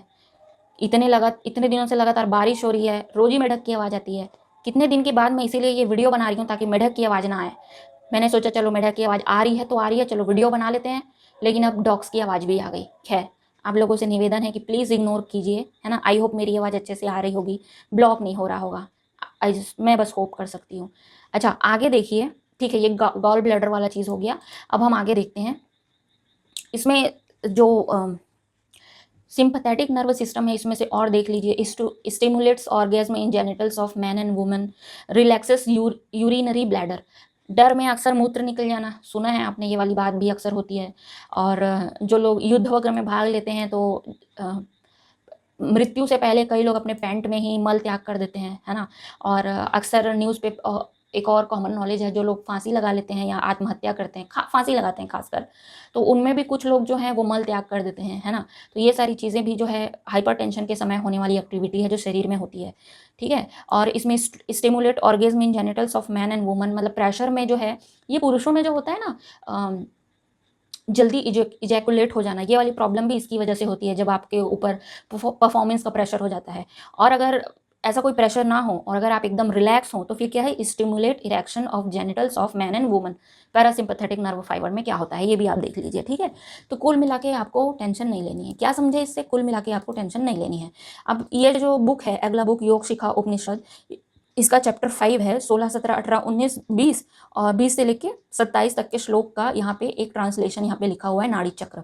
इस नाड़ी चक्र में आप देखिए, सुषुम्ना, ब्रह्मनाड़ी, ईड़ा पिंगला, विलाम्बिनी, गांधारी एंड हस्तिजीवा एंड अलम्बुसा, पूसा, सूरा नाड़ी, और क्या है, विश्वोदरी, सरस्वती नाड़ी, राका, सनखिनी, ये अलग अलग जो नाड़ियाँ हैं ना, ये सारे अलग अलग कार्य करते हैं शरीर में, इसका वर्णन किया गया है। और ये वर्णन बिल्कुल उसी प्रकार का है जैसे शरीर के जो नर्व फाइबर हैं, पैरासिम्पैथेटिक नर्व रूट्स जो हैं, वो अलग अलग शरीर के फंक्शन को हैंडल करते हैं, बिल्कुल उसी प्रकार का कार्य यहाँ पे किया जा रहा है, ठीक है।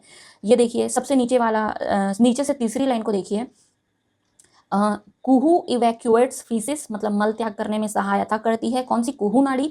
Varuni health discharge urine and Chitra the nadi of frenum of the prepuce, मतलब ये में पुरुष के जननांगों के बारे में बात हो रही है यहाँ पे। हेल्प डिस्चार्ज सीमन, उसी के बारे में बात हो रही है। दिस इज नोन एज नाड़ी चक्र। तो कुल मिला के यहाँ पे मेडिकल की भाषा में नहीं, आध्यात्म की भाषा में, नाड़ियों की भाषा में लिखा गया है, पर काम एक ही है सबका, स्पाइनल कॉर्ड से होने वाला काम, कम्युनिकेशन सेंटर, ठीक है। अब देखिए योग शिखा उपनिषद में ही, ये शायद प्रथम चैप्टर है, पहला चैप्टर है। इसमें 10, 11, 12, 13 जो श्लोक नंबर है, इसका जो ट्रांसलेशन है, देखिए ये क्या लिखा हुआ, lust, anger, fear, delusion, passion, birth, ये जो सारी चीज़ें हैं ना, ये सारी ना डिफेक्ट है मनुष्य की। क्या लिखा है? Misery, depression and joy, these are the defects. Joy का मतलब ये नहीं है, सुख नहीं है, मतलब हमेशा सुख की इच्छा करना और सुख में अति सुखी हो जाना, ठीक है। हाइपर नहीं होना है आपको, हाइपर नहीं होना है, मिडिल में रहना है। इसीलिए ईड़ा नाड़ी जो है, चंद्र नाड़ी, पिंगला नाड़ी, सूर्य नाड़ी, और सुषुम्ना नाड़ी क्या कहा? अग्नि, सूर्य, चंद्र और अग्नि स्वरूपा, मतलब आपको मिडिल में रहना है। बैलेंस वर्ड का मैं उपयोग नहीं करना चाहूँगी यहाँ पे, क्योंकि हम मुद्दे से भटक जाते हैं। हमें समता में रहना है, ना हमें बहुत ज़्यादा उछलना है पॉजिटिव में, ना हमें बहुत ज़्यादा डाउन होना है नेगेटिव में, नहीं, हमें समता में रहना है। बाहर की परिस्थिति बदलती रहे, मन कभी नहीं बदलना चाहिए, मन हमेशा स्थित होना चाहिए। मन की इस कार्य प्रणाली के बारे में चलो मैं आपको आगे बताती हूँ। पहले तो मैं यहाँ पे इसका जो ट्रांसलेशन है, इसके माध्यम से मैं ये बताना चाहती हूँ कि ये ट्रांसलेशन पढ़ के आप समझिए कि पूरे योग का, पूरे कुंडलिनी का, पूरे अध्यात्म का मुख्य सार यही है कि आपको मनुष्य के डिफेक्ट से बाहर आना है, ठीक है। वो हम नाड़ियों के कार्य प्रणाली में भी देख रहे हैं कि नाड़ियाँ जो कार्य करती हैं वो आपको क्या कहना चाहिए, वो आपको मुक्त करने के लिए, अपनी परेशानियों से मुक्त करने के लिए, सुंदर जीवन जीने के लिए नाड़ियाँ आपको प्रेरित कर रही हैं, ठीक है। तो इस प्रकार से आप इसका अर्थ समझिए, गहराई से समझिए। और यहाँ पे क्या लिखा है? The jiva devoid of this defects is said to be Shiva. जो जीव ये सारे डिफेक्ट को त्याग देगा, मुक्त हो जाएगा, is said to be Shiva, वो शिव हो जाएगा, ठीक है। नेक्स्ट जो मैं आपको बताना चाह रही थी मन के बारे में, देखिए ये मेरे चैनल पे एक वीडियो है, ये वाला, आओ आज पूरे मन को समझ लें। इसमें डायग्राम के माध्यम से मैं मन किस प्रकार की चालाकियां करता है, पॉजिटिव नेगेटिव थॉट्स क्या होते हैं, ये सब चीज़ों के बारे में मैंने डिटेल में बताया है। ये वाली वीडियो शायद मैंने 2 या 3 साल पहले अपलोड की थी, इसमें बहुत कम व्यूज़ हैं। और इस वीडियो को बना के मैंने बताया था कि मन को सम में कैसे रखें, शून्य कैसे करें, वगैरह वगैरह, ये इस वीडियो में बताया है। तो आपको ये वीडियो ज़रूर देखनी चाहिए। मैं यहाँ पे आपको, वीडियो बहुत लंबा है, आई एम रियली सॉरी, पर बहुत सारी जानकारी है इस वीडियो में, तो आप, मेरा अनुरोध है कि अगर आप ये वीडियो एक बार में नहीं देख पाते हैं तो 2 या 3 बार करके देखिए। और यहाँ पर मैं अपना एक पर्सनल एक्सपीरियंस भी आपको बताना चाहूँगी कि जब भी मैं कुंडलिनी या अध्यात्म के बारे में बात करती हूँ, या जैसे कि अभी ये मन वाला वीडियो बनाया है, इस पर भी इस प्रकार की वीडियोस बनाती हूँ, तो मुझे अक्सर इक्का दुक्का कमेंट ऐसे आते हैं कि क्या आपने ये कर लिया, क्या आपका कुंडलिनी जागृत हो गया, वगैरह वगैरह।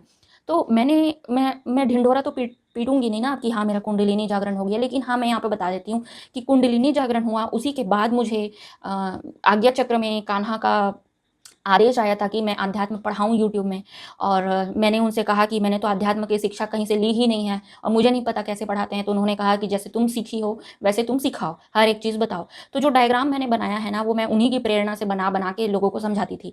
लेकिन जब मैं ये बताती थी तो लोगों को ये लगता था कि ये सब अपने मन से मैं बोल रही हूँ वगैरह वगैरह, और बिलीव भी नहीं होता था लोगों को कि ऐसा भी होता है। तो मैंने शास्त्रों में, पहले तो मैंने यूट्यूब में ढूंढना शुरू किया दूसरे आध्यात्मिक गुरु क्या बोल रहे हैं, पर मुझे उस प्रकार के बात करने वाले जो हैं मिले, जो अक्सर वाइब्रेशन के बारे में बात करते थे, अलग अलग रंगों के बारे में बात करते थे, जो आज्ञा चक्र एक्टिवेशन के बारे में बात करते थे, जो हर प्रकार की आध्यात्मिक चीज़ों के बारे में बात करते थे, जैसे ज्योतिष रत्न, aroma therapy, candle therapy, but कोई भी मन में होने वाले परिवर्तन के बारे में बात नहीं कर रहा था। तो मुझे पहले लगा कि मैं अपना चैनल ही बंद कर दूं, क्योंकि मैं जो बोलूँगी उसे मैं प्रूव कर नहीं पाऊंगी किसी को। फिर इस कारण से मेरा चैनल बीच में 1 साल के लिए बंद भी था, क्योंकि मुझे आगे रास्ता ही नहीं दिख रहा था कि मैं लोगों को कैसे बताऊं। फिर मुझे प्रेरणा मिली कि मुझे जो चीज़ अनुभव हुए हैं उसे मुझे शास्त्रों में ढूंढना चाहिए। तो मैं बहुत पढ़ना शुरू की, और ये सारी बुक्स जो है हठ योग की, तंत्र की, है ना, उपनिषद, ये सब मैंने पढ़ना शुरू किया। और मैंने पाया कि जो मैं फील करती हूँ कि विचारों से मुक्ति, अनुभवों से मुक्ति, विचारों के बंधन से मुक्ति, भावनाओं के केंद्रों पर विजय प्राप्त करना ही मुख्य लक्ष्य है। चाहे आप कुंडलिनी बोलो, चाहे अध्यात्म का बोलो, आपको इन डिफेक्ट से ऊपर उठना है, चेतना के उच्चतम स्तर तक जाना है। ठीक है, इसी को ध्यान मार्ग में ईश्वर प्राप्ति या शिव दर्शन कह देते हैं, ब्रह्म ज्ञान कह देते हैं, तत्व ज्ञान तक पहुंचना कह देते हैं, आत्म साक्षात्कार बोल देते हैं, शून्य बोल देते हैं। ठीक है, और भगवत गीता की भाषा में मैंने जैसा कि आपको बताया, भोग मुक्त, निष्कामता, स्थित प्रज्ञ, ये सब बोल देते हैं। तो उससे मुझे रेजोनेट करने में सहायता मिली कि हाँ ये मुझसे मिलता जुलता है।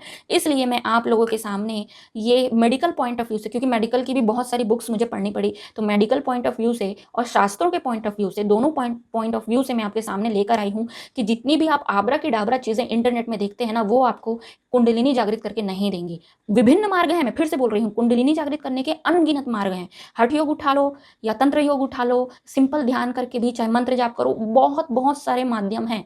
लेकिन सारे माध्यम में कॉमन चीज़ ये होगी कि आपको अपने डिफेक्ट से पार पाना होगा।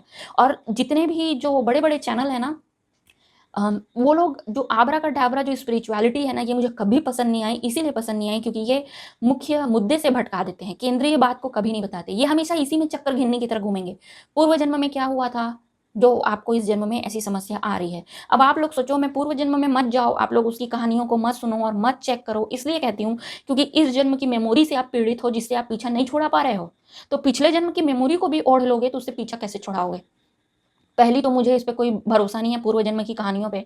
दूसरी ये कि अगर मैं 1 मिनट के लिए भरोसा कर लूँ आप लोगों के बोलने पर, तो मुझे इससे कोई फ़ायदा होता हुआ नज़र आता नहीं है। ठीक है? इससे निष्कामता नहीं आती। मनुष्य का कुछ समय बदल जाएगा। आप एरोमा खरीदोगे, एरोमा थेरेपी से कुछ समय के लिए आपको अच्छा महसूस होगा। टैरोट कार्ड से रीडिंग पूछोगे, कुछ प्रश्नों के उत्तर मिल जाएँगे। ज्योतिष में कुछ समय के लिए अच्छा लग जाएगा, कुछ समय के लिए ही अच्छा लगेगा। पर इससे आपका कुछ समय ही बदलेगा, आपकी आत्मा नहीं बदलेगी।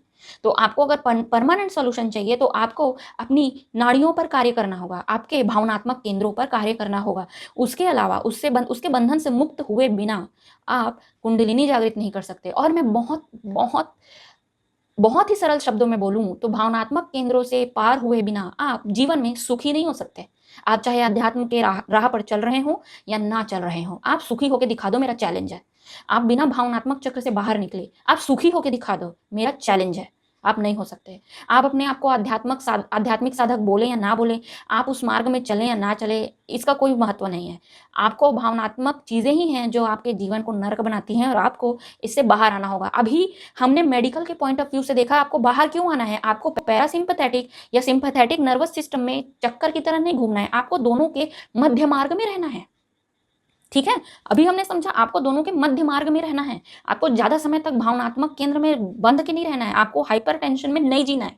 आपको रेस्ट एंड डाइजेस्ट भी चाहिए समय समय पर, और आपको बीच बीच में सिंपैथेटिक नर्वस सिस्टम का भी काम चाहिए, ताकि आप जैसे आप गाड़ी चला रहे हैं, अचानक गाड़ी के सामने कोई गाय आ जाती है या डॉग वगैरह आ जाता है, तो अचानक से अलर्ट होकर आप रोक देते हैं, आपका हार्ट रेट उसमें थोड़ा सा बढ़ जाता है। ठीक है, तो ये बातें अच्छी है। थोड़े थोड़ी चीजों के लिए जो चीजें हो रही हैं, सिंपैथेटिक भावनात्मक क्रियाएं जो हो रही हैं थोड़े थोड़े समय के लिए, ये ठीक है। लेकिन मनुष्य थोड़े समय बस वहां पे नहीं रहता। तो मेडिकल भी यही बोल रहा है आपको, आप चाहे आध्यात्मिक हो या ना हो, मेडिकल भी यही बोल रहा है आपको कि आपको हाइपरटेंशन में नहीं रहना है। और आध्यात्म भी बोल रहा है कि आपको अवसादों से पार पाना है, आपको भ्रम से मुक्ति पानी है, ठीक है। आई होप कि इससे सरल तरीके से मैं और आपको नहीं बता सकती थी, और मेरी पूरी शुभकामनाएं हैं कि आप लोग जितने लोग ये वीडियो इतना टाइम लगा के देख रहे हो सके आपके जीवन से कुछ तो टेंशन खत्म हो, ठीक है। अब यहाँ पे मैं लास्ट रैप अप करूंगी, लेकिन रैप अप करने से पहले हम थोड़ा थोड़ा क्वेश्चन आंसर देख लेते हैं। तो हमने क्या क्या देखा आज के इस वीडियो में, ईड़ा, पिंगला और सुषुम्ना नाड़ी क्या है, ये हमने देखा मेडिकल भी और शास्त्रों से भी। इन नाड़ियों का उद्गम स्थान, मार्ग क्या है, लेफ्ट है या राइट है, ये सब भी हमने देखा मेडिकल से भी और शास्त्रों से भी। और लेफ्ट और राइट और उद्गम मार्ग का कोई ज़्यादा महत्व नहीं है, ये भी हमने देखा, ठीक है। सुषुम्ना नाड़ी का क्या कार्य है, आपके जीवन को शांति से भरना। शांति सबसे बड़ी कीमती चीज़ है, ठीक है। इस जीवन में, इस भाग दौड़ के जीवन में सबसे मूल्यवान आपको, आपके लिए शांति है। और जब मैं कहती हूँ शांति, तो उसमें सुख भी है और उसमें समृद्धि भी है, संपन्नता भी है। जब मैं शांति कहती हूँ तो इसमें सुख संपत्ति और समृद्धि के साथ मिलने वाली शांति है। ऐसा नहीं कि आपने सुख तो लिया पर शांति नहीं है, समृद्धि लिया पर शांति नहीं है, संपत्ति है पर शांति नहीं, इन चारों के साथ आने वाली शांति को मैं बोल रही हूँ, ठीक है। ये नाड़ियाँ शुद्ध कैसे होंगी? अच्छा, यूट्यूब में बहुत सारे ऐसे वीडियो हैं जिसमें ऐसा रहता है कि नाड़ियों को शुद्ध करने के लिए ये वाला हीलिंग कोर्स ले लीजिए। नहीं, ये फालतू बकवास है। नाड़ियों को शुद्ध करने के लिए कोई हीलिंग कोर्स नहीं हो सकता। आप ध्यान करो, उससे शुद्ध हो जाएंगी नाड़ियाँ। और उस हीलिंग कोर्स में अगर ध्यान है तब तो ठीक है, लेकिन कोई और दूसरा मार्ग है तो उससे तो नहीं होता ठीक। या तो ज्ञान मार्ग से आप ठीक कर सकते हो, भक्ति मार्ग है। भक्ति में क्या होता है ना, भक्ति में आप समर्पित कर देते हो पहले भगवान को, खुद को, कि हाँ भगवान आप हैं, अब आप जैसा कहेंगे वैसा मैं करूँगी। तो उसके बाद आप अपने मन की तरंगों पर ज़्यादा भागते नहीं हो। आपने समर्पित जब कर दिया भगवान को, तो आप भगवान के आश्रय में हो जाते हो। तो एक तरीका तो ये भी होता है ना। लेकिन जो बोलते हैं ना कि आपका चक्र का रोटेशन ठीक नहीं है, इसको ठीक कर ही लीजिए, ये सब फालतू आबरा का डाबरा बातें हैं, ये सब को कोई मतलब नहीं है। अब देखिए, नाड़ियों में प्राणवायु का प्रवाह कैसे होगा, जब आप श्वसन प्रणाली को एकदम शांत कर लेंगे, जब आप ध्यान करेंगे। या ये ध्यान शरीर में कैसे कार्य करता है, ये प्रश्न भी है, तो सबका उत्तर एक ही है। आप जब श्वास लेंगे तो श्वास आपके पेट तक यानी कि नाभि तक आनी चाहिए। उसके बाद धीरे से आप श्वास को छोड़ दीजिए। बस ऐसे ही अभ्यास करते रहिए। ये एकदम सिंपल प्राणायाम है, ये आप करते रहिए। इसी से आपके जो नर्वस सिस्टम है ये शांत हो जाते हैं। आपका जो दिल बहुत तेज़ी से धड़क रहा है वो थोड़ा सा शांत हो जाता है। आपके दिमाग में बहुत कुलबुलाहट विचार जो हैं बहुत झुंड की तरह बरस रहे होते हैं, आपको तकलीफ पहुंचा रहे होते हैं, वो शांत हो जाते हैं, ठीक है। आप सिर्फ श्वासों पर ध्यान केंद्रित करते हैं, इतने मात्र से आपके शरीर की कई सारी गतिविधि बहुत ही स्मूथ हो जाती है, बहुत ही शांत हो जाती है, हलचल होना बंद हो जाता है, ठीक है। तो इतनी से ध्यान से, सिर्फ 15 मिनट के ध्यान से आप रोज करके देखो। सिर्फ अगर आपका माइंड विचार शून्य नहीं भी हो रहा है, आप प्रयास करो, लेकिन अगर आपका माइंड विचार शून्य नहीं हो रहा है और 15 मिनट भी आपने लंबी लंबी गहरी सांसों के साथ में ध्यान किया, भले ध्यान ना लगा हो लेकिन ऐसा प्रैक्टिस किया हो, तो उतने मात्र से ही आपके शरीर में बहुत अच्छा प्रभाव पड़ता है। तो ध्यान इस प्रकार से कार्य करता है। ध्यान पहले शरीर को ठीक करता है, श्वास को ठीक करता है, फिर मन को ठीक करता है, फिर और भक्ति क्या करती है, मन को ठीक करती है, फिर शरीर को ठीक कर लेती है। ये दोनों तरीके से कार्य करता है, ठीक है। तो आप इसको अंडर एस्टिमेट मत करिए। जो मैं आपको भावनात्मक केंद्रों के बारे में बात कर रही हूँ, जो नाड़ियों के बारे में बात कर रही हूँ, उसे आप हल्के में मत लीजिए, वो बहुत इंपॉर्टेंट है। नाड़ियों की शुद्धि या कुंडलिनी जागरण के लिए कौन सी विधि चुने, तो इसमें भी बहुत सारी विधियां हैं जो कि मैंने बताया। जितनी बुक्स का रेफरेंस मैं दे रही हूँ उनमें से किसी भी एक बुक पर भी आप चलेंगे ना, उसमें से भी हो जाएगा, क्योंकि फाइनल डेस्टिनेशन तो वही है, ठीक है, अपनी भावनात्मक केंद्रों पर विजय पाना। कुंडलिनी या ऊर्जा का नीचे गिरना कैसे ठीक करें? देखिए, नीचे गिरने वाला ना पूरा स्कैम है, ये नीचे नहीं गिरती है। हाँ, आप ये बोल सकते हो कि चेतना, आप ऐसे लोगों की संगति में आ गए हो जो बहुत ही कुटिल हैं, बहुत ही अधर्म करने वाले हैं, तो उनकी संगति में रहकर अगर आप भी अधर्म करने वाले हो गए हैं तो हम ये बोल सकते हैं कि हाँ, आपकी चेतना और नीचे गिर गई है। लेकिन ऊर्जा या कुंडलिनी नीचे गिरती है या ऊपर जाती है, ये सारी बातें मुझे ऐसी लगती हैं जैसे ये मुख्य बिंदु से हमें भटका देती हैं। तो मैं इन सब चीज़ों का प्रयोग नहीं करती और आप भी इसके पीछे मत पड़िए। आप मुख्य बात को हमेशा याद रखिए, कुंडलिनी का संबंध चेतना से है। कुंडलिनी के देवी या देवता कौन है, तो अलग अलग हैं। जब शैव दर्शन में आप जाओगे तो कुंडलिनी के देवता मूलाधार चक्र में ये बात आती है कि शिव हैं। कुछ हठ योग में ये बात आती है कि जो मूलाधार चक्र है वो ब्रह्म ग्रंथि है, मतलब ब्रह्मा का सीट है। कुछ कुंडलिनी में वो देवी के रूप में बताई जाती है। तो इससे भी फर्क नहीं पड़ता देवी है या देवता, ठीक है। कुंडलिनी स्त्री शक्ति है या पुरुष, देखिए, स्त्री की जब कुंडलिनी जागृत होती है तो वो पुरुष की शक्ति होती है, और जब पुरुष की कुंडलिनी जागृत होती है तो वो स्त्री की शक्ति होती है। अब आज के वीडियो में आप इसे बहुत अच्छे से रिलेट कर पाएंगे। स्त्री ज़्यादातर जीवन भावनात्मक जीती है, तो जब वो भावनात्मक केंद्रों से मुक्ति पा लेगी, मतलब उसके जीवन में ज़्यादा लॉजिकल रीजनिंग आ जाएगा, तो उसकी जो कुंडलिनी जागृत होती है वो पुरुष की शक्ति होती है। और पुरुष अपना जीवन भावनात्मक चीज़ों से भागते हुए गुजारता है, ठीक है। भावनात्मक मतलब भावनात्मक के नाम पर उसमें सिर्फ चिड़चिड़ापन, गुस्सा, एंगर और प्रतिस्पर्धा, ये इस तरीके की भावनाएं होती हैं। लेकिन जब पुरुष की कुंडलिनी जागृत होती है तो उसमें विनम्रता, दया, सहानुभूति, परस्परता, इस तरीके के गुण विकसित होते हैं। इसलिए पुरुष जो है, पुरुष की कुंडलिनी स्त्री की शक्ति होती है और स्त्री की कुंडलिनी पुरुष की शक्ति होती है। ठीक है। नेक्स्ट देखिए, भ्रांतियों के लिस्टिंग मैंने कर दी है। ये रोटेशन का चक्कर में मत पड़िए। बैलेंसिंग कुछ नहीं होता। आपको पूरी तरीके से भावनात्मक रूप से शून्य होना पड़ेगा। ठीक है। हीलिंग, क्लिनजिंग ऐसा कुछ नहीं होता। नाड़ियों की हीलिंग या चक्रों की cleansing, aura vibration, energy therapy, किसी भी प्रकार की थेरेपी, मैंने बताया ना, कुछ समय के लिए आपको शांति अवश्य दे देगा, लेकिन ये परमानेंट सॉल्यूशन नहीं देता। आपकी थोड़ी देर के लिए परिस्थिति बदल गई, 1 दिन 2 दिन के लिए आपको अच्छा लग गया, इससे आपकी आत्मा में परिवर्तन नहीं होता। और आपको सुख तभी मिलेगा जब आपकी आत्मा में परिवर्तन होगा। आपको 1 या 2 दिन की शांति नहीं चाहिए, उसके लिए तो आप 1 दिन तक पूरा बिंज वॉचिंग करके कोई नेटफ्लिक्स का सीरीज ही देख लो, उसमें भी आपको 1 दिन के लिए खुशी मिल जाएगी। सर्कस देख लो, टीवी देख लो, सिनेमा देख लो जाके, उससे भी हो जाएगी खुशी। पर 1 या 2 दिन के लिए खुशी नहीं चाहिए हमें पूरी खुशी चाहिए पूरे जीवन के लिए। तो इस प्रकार के प्रयोजन को लेकर आप अध्यात्म में आगे बढ़िए तो आपको सफलता जरूर मिलेगी। ठीक है। आज का वीडियो यहाँ पर खत्म करते हैं, मिलते हैं नेक्स्ट वीडियो में। धन्यवाद।